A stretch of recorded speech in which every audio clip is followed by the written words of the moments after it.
Salut et bienvenue pour cette activité de rencontre un doctorant. Donc je me présente, je m'appelle Alfred et je suis doctorant à l'université de Strasbourg. Donc comme j'ai dit, je suis doctorant en chimie dans un laboratoire qui s'appelle l'ICPES, c'est l'Institut de chimie et procédés pour l'environnement, l'énergie et la santé. C'est un laboratoire de l'université de Strasbourg qui travaille sur un grand nombre de domaines différents, dont le sujet sur lequel je travaille. Donc ce que je propose, c'est qu'on démarre. Donc comme je vous l'ai dit, je vais d'abord commencer par vous parler un petit peu de mon parcours d'études, et pour ça je vais vous présenter un petit peu ce qu'on peut faire comme études après le bac. Parce que vous le savez, à la fin du lycée, il va falloir passer le bac. Après ce bac, vous avez le choix entre plusieurs parcours d'études. Si vous voulez, vous pouvez faire par exemple, après le bac, 2 ans d'études pour faire un BTS ou un DUT. Sinon, vous pouvez vous orienter vers l'université qui propose des licences. Les licences, elles se font en 3 ans, donc 3 ans d'études après le bac, et à la fin de cette licence, vous pouvez choisir de directement travailler. Il y a des licences d'ailleurs qui sont faites exprès pour, qui sont les licences professionnelles, ou alors vous pouvez essayer de vous spécialiser encore plus en faisant un master. Un master, ça rajoutera 2 ans d'études en plus après le bac. Maintenant, si vous voulez vous spécialiser encore plus dans un domaine, vous pouvez faire justement un doctorat. Un doctorat, ce sera 3 années supplémentaires après ce master. Ensuite, il y a un autre parcours d'études dont vous avez sûrement entendu parler, ce sont les prépas. En général, les prépas, c'est 2 ans durant lesquels vous préparez pour un concours, et à la fin de ce concours, vous pouvez intégrer une école d'ingénieur, et l'école d'ingénieur dure en général 3 ans, et vous arrivez à un niveau master. Ensuite, entre ces différentes filières d'études, il y a ce qu'on appelle des passerelles. Vous pouvez passer d'une filière à une autre. Par exemple, si vous avez fait un DUT, et que finalement vous vouliez avoir un diplôme de licence, eh bien vous pouvez directement intégrer une licence durant la 3e année, et pas devoir refaire les 2 premières années de licence. Grâce à ce qu'on appelle des équivalences entre les filières. Par exemple, d'un DUT de chimie, vous pouvez facilement intégrer une licence de chimie. Il existe aussi une passerelle entre la licence et les écoles d'ingénieurs. Maintenant, je vais vous présenter un petit peu plus en détail le parcours que moi j'ai suivi. Donc d'abord, j'ai fait un bac S spécialité SVT, et à la fin de ce bac, j'ai réfléchi à dans quelle filière je voulais m'orienter. Depuis toujours, j'étais passionné par la chimie. C'était pas la matière dans laquelle j'avais les meilleures notes, mais pourtant j'étais fasciné par la manière dont ça arrivait à expliquer des phénomènes qui nous entourent, comme par exemple pourquoi certains métaux explosent au contact de l'eau, ou comment telle ou telle réaction pouvait réussir à se faire, etc. J'ai donc décidé de faire une licence de chimie. J'ai donc passé 3 ans à étudier la chimie à l'université. Cette licence était assez générale et j'ai vu plein de facettes différentes de la chimie, et j'ai travaillé particulièrement durant mon projet de fin d'études sur ce qu'on appelle les polymères. C'est quelque chose sur lequel je reviendrai un petit peu quand je vous présenterai plus en détail mon sujet de thèse, mais c'est quelque chose qui m'a marqué, et je voulais, à la fin de cette licence, à tout prix me spécialiser dans ce domaine-là. J'ai donc commencé à chercher, à la fin de ma licence, une manière de me spécialiser dans les polymères. J'ai cherché différents masters, par exemple, et j'ai trouvé une école à Strasbourg, qui est l'école européenne de chimie, polymères et matériaux, qui est spécialisée justement dans les polymères. Cette école, c'est une école d'ingénieurs, donc j'ai utilisé une passerelle pour passer entre ma licence et l'école d'ingénieurs. J'ai pu être sélectionné pour intégrer cette école, et j'ai suivi durant 3 ans une formation de cycle ingénieur à l'école européenne de chimie, polymères et matériaux. À la fin de cette formation, j'avais un diplôme d'ingénieur chimiste spécialisé dans les polymères. Et j'ai commencé à me demander si je voulais commencer à travailler tout de suite, ou alors si je voulais me spécialiser encore plus et faire plus particulièrement de la recherche. Et c'est ce que j'ai choisi en faisant un doctorat. J'ai donc intégré un laboratoire de l'université de Strasbourg pour faire un doctorat, et je suis maintenant dans ma 2e année de doctorat sur 3 ans. Maintenant, on va parler un petit peu plus en détail de c'est quoi une thèse. Donc une thèse, d'abord, c'est un projet de recherche qui dure en général 3 ans. La durée peut être un petit peu plus longue en fonction du domaine dans lequel vous faites votre thèse, et aussi en fonction du pays. Parce qu'en France, c'est souvent limité à 3 ans, dans d'autres pays, c'est limité à 4, ou alors c'est carrément pas limité. Durant ce projet de recherche, vous êtes encadré par un enseignant-chercheur de l'université. La thèse, ensuite, ça concerne tous les domaines scientifiques. Vous en avez bien sûr en chimie, en biologie, en physique, mais vous en trouvez aussi en histoire, en sociologie, etc. Vous trouvez des doctorants en fait dans presque toutes les disciplines qui existent. Ensuite, le doctorant, ce qu'il fait, c'est qu'il fait de la recherche. Donc il fait des expériences, mais il doit aussi rapporter ses résultats dans des revues, dans des articles scientifiques, et participer à des congrès pour pouvoir se tenir au courant de ce qui se fait dans son domaine, mais aussi pour pouvoir parler de ses résultats, pour pouvoir les communiquer.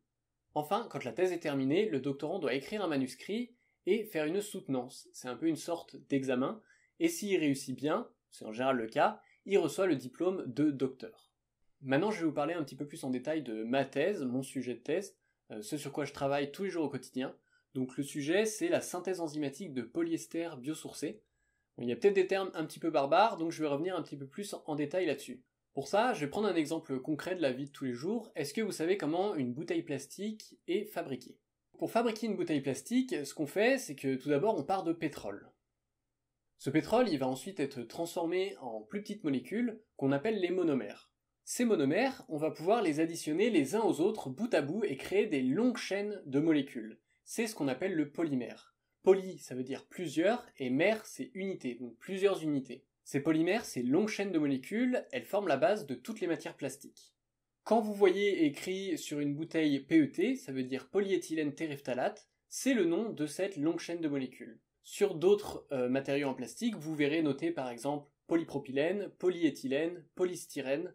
Ce sont aussi des noms de polymères de longues chaînes de molécules. Pour pouvoir transformer ces monomères en longues chaînes de molécules, il va falloir d'abord chauffer très fort à des températures extrêmes, souvent au-dessus de 200 degrés.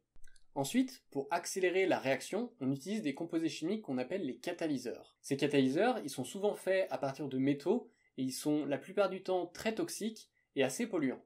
Et très souvent, ils se retrouvent dans la matière plastique finale, un peu piégée. Du coup, après ce procédé, on se retrouve avec une bouteille qui est faite à partir de pétrole, donc de ressources non renouvelables, pour laquelle il aura fallu dépenser énormément d'énergie, et pour laquelle on aura utilisé des catalyseurs qui sont toxiques ou polluants. On a donc un bilan écologique final qui est pas top. Le sujet de ma thèse, déjà, c'est de partir de matières renouvelables.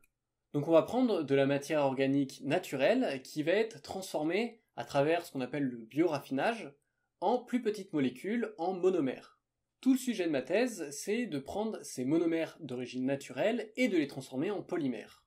Pour que la réaction se fasse suffisamment rapidement, mais que je n'ai pas utilisé des catalyseurs polluants, j'utilise une autre forme de catalyse qui s'appelle les enzymes. Les enzymes sont des protéines qui sont présentes dans presque tous les organismes vivants, vous en avez même à l'intérieur de vous. Et ces protéines, elles permettent d'accélérer les réactions chimiques. Un exemple qu'on peut prendre, c'est si jamais vous mangez des aliments, ces aliments à l'intérieur de votre estomac, ils vont être décomposés par votre corps en plus petits éléments, en plus petites molécules, que votre corps pourra après assimiler. Si jamais on voulait faire exactement la même réaction qui se produit à l'intérieur de votre corps mais en laboratoire, il faudrait qu'on chauffe énormément.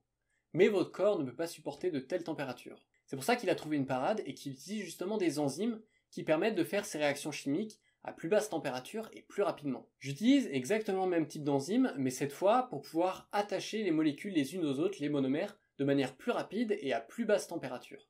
Du coup, j'utilise des enzymes d'origine naturelle pour accélérer mes réactions.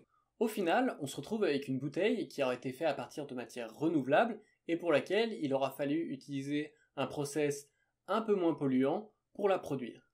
En plus, cette matière plastique, elle aura été produite grâce à des enzymes. Et il faut savoir que ce qui permet la dégradabilité des matières plastiques dans la nature, ce sont aussi des enzymes. On peut penser que si la matière plastique a été produite grâce à des enzymes, elle pourra être dégradée plus facilement par ces mêmes enzymes. Et c'est quelque chose qu'on surveille de très près, c'est de voir si les matériaux qu'on fabrique sont biodégradables ou non. Donc je vous ai donné ici des exemples de matières naturelles qu'on peut utiliser pour faire de la matière plastique. Donc vous avez ici par exemple la vanilline, qui peut être extraite soit de la vanille, soit de l'écorce de bois, et c'est la molécule qui est responsable pour le goût, l'odeur de la vanille. Maintenant, je vais vous parler un petit peu plus de mon quotidien au jour le jour au laboratoire. Donc principalement, je fais des expériences au laboratoire. Donc ici, je vous ai mis une photo du laboratoire dans lequel je travaille. Donc vous voyez, il y a un plan de travail avec devant une vitre de protection, c'est ce qu'on appelle une sorbonne. Cette sorbonne est assez pratique parce que la vitre qui est devant en fait peut se monter ou se baisser et elle permet de nous protéger d'éventuelles éclaboussures des produits qu'on est en train de manipuler. Il y a aussi un système de ventilation qui aspire toutes les vapeurs des produits avec lesquels on est en train de travailler. Parce qu'il y a certains produits qui peuvent être très toxiques ou alors très irritants. Donc la plupart du temps, je travaille dans ce laboratoire à fabriquer des polymères, les purifier et ensuite les analyser. Un exemple d'analyse des polymères, c'est de faire de la traction. Donc ici, je vous ai mis un exemple de machine de traction. Donc en fait, ce qu'on va faire, c'est qu'on va placer notre polymère, donc notre matériau plastique, entre deux pinces. Et ces deux pinces vont s'écarter l'une de l'autre jusqu'à ce que le matériau se casse. Pendant que les pinces s'écartent, on va mesurer la force qu'il faut pour tirer sur l'échantillon, et en fait ça va nous donner la résistance de notre matière plastique. Une fois qu'on a fait ces expériences, et ces analyses, il va falloir traiter les données qu'on a enregistrées. On a énormément de données et du coup, c'est une grosse part de notre travail de déchiffrer toutes nos analyses. Ici, je vous ai donné différents exemples d'analyses qu'on peut faire. Donc vous avez d'abord la première analyse qui est ce qu'on appelle un spectre RMN. En fait, c'est une analyse qui est très importante en chimie. Elle permet de vérifier la structure chimique de la molécule qu'on a fabriquée. Grâce à cette analyse, on peut être sûr à 100% que la molécule qu'on a fabriquée, c'est celle qu'on espérait. Un autre type d'analyse qu'on fait assez souvent, c'est l'analyse thermogravimétrique. C'est l'analyse que je vous ai donnée ici. C'est une analyse qui est assez simple à comprendre. Donc en fait, ce qu'on va faire, c'est qu'on va placer notre matière plastique dans une petite nacelle en platine, qui, soit dit en passant, est en platine, donc qui est assez chère, il faut y faire assez attention. Ces nacelles en platine sont suspendues à un petit crochet qui en fait est une balance ultra précise. L'ensemble est à l'intérieur d'un four qui va chauffer de 0 à 700 degrés. Pendant cette montée en température, on va mesurer la masse de l'échantillon. Arrivé à une certaine température, le matériau va commencer à se dégrader thermiquement. Quand il va se dégrader sous forme de gaz, principalement de CO2, et on va pouvoir mesurer la perte de masse de l'échantillon, donc quand est-ce qu'il va se dégrader. Ici, on voit sur cette courbe, au début, l'échantillon est à 100% de masse, et arrivé au-delà des 300 degrés, l'échantillon commence à perdre en masse, on voit la courbe qui commence à chuter. Pour caractériser cette chute et voir quand est-ce qu'elle est le plus rapide, quand est-ce qu'elle est maximale, ce qu'on a fait, c'est qu'on a tracé en bleu ici la dérivée de la première courbe. On voit donc que quand la dérivée de cette courbe est maximale, c'est que la pente de la première courbe est maximale. Cette température de dégradation thermique, elle est caractéristique des polymères et du coup on peut voir si on a réussi à faire un polymère qui a des propriétés qui se rapprochent par exemple des plastiques de bouteilles plastiques. Enfin, comme j'ai dit plus tôt, les doctorants ils doivent rédiger des articles scientifiques pour pouvoir communiquer sur leurs résultats et ils doivent assister à des congrès, parfois internationaux, pour pouvoir se tenir au courant de ce qui se fait dans leur domaine et aussi on peut nous-mêmes être amenés à faire des conférences sur notre domaine de recherche. Enfin, il y a quelque chose que les doctorants peuvent faire qui est un petit peu optionnel, c'est de faire ce qu'on appelle le tutorat. Donc le tutorat, c'est souvent encadrer des étudiants qui font par exemple ce qu'on appelle les travaux dirigés, donc c'est quand ils font des séances d'exercice à l'université, ou alors quand ils font des travaux pratiques, quand ils font des expériences au laboratoire. Donc on peut être amené à encadrer ces étudiants-là à l'université. Une autre forme de tutorat qui est disponible ici à l'université de Strasbourg, c'est de travailler avec le Jardin des Sciences. C'est d'ailleurs ce que je fais, je travaille avec le Jardin des Sciences sur différents ateliers de vulgarisation scientifique, comme cet atelier de rencontre un doctorant, mais je fais aussi par exemple des visites de musées de l'université de Strasbourg avec des groupes scolaires.